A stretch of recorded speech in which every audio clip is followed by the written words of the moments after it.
আসসালামু আলাইকুম রহমতুল্লাহ।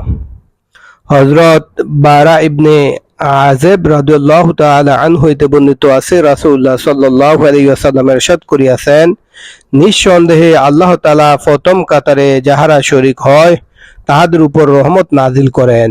ফেরেশতাগণ তাহাদের জন্য রহমতের দোয়া করেন এবং মুয়াজ্জিন যত বেশি তাহাদের আওয়াজকে উঁচু করে তত বেশি তার গুনাহকে মাফ করিয়া দেওয়া হয়।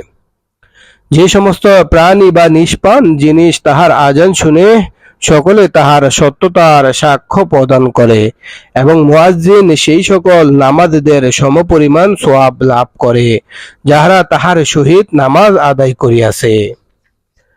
হযরত বারা ইবনে আযিব রাদিয়াল্লাহু তাআলা আনহু হইতে বর্ণিত আছে যে রাসূলুল্লাহ সাল্লাল্লাহু আলাইহি ওয়াসাল্লাম ইরশাদ করিয়াছেন, নিঃসন্দেহে আল্লাহ তাআলা প্রথম কাতারে যাহারা শরীক হয় তাহাদের উপর রহমত নাজিল করেন, ফেরেশতাগণ তাহাদের জন্য রহমতের দোয়া করেন এবং মুয়াজ্জিন যত বেশি তাহাদের আওয়াজকে উঁচু করে তত বেশি তাহার গুনাহকে মাফ করিয়া দেওয়া হয়। যে সমস্ত প্রাণী বা নিষ্পাপ জিনিস তার আজান শুনে সকলে তার সত্যতার সাক্ষ্য প্রদান করে এবং মুয়াজ্জিন সেই সকল নামাজীদের সমপরিমাণ সওয়াব লাভ করে যাহারা তাহার সহিত নামাজ আদায় করিয়াছে।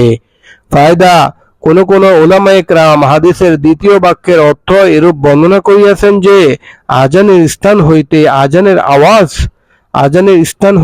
আজানের আওয়াজ পৌঁছা পর্যন্ত মধ্যবর্তী স্থানে মুয়াজ্জিনের যত গুনাহ হইয়াছে সমুদয় গুনাহ মাফ করিয়া দেওয়া হয়।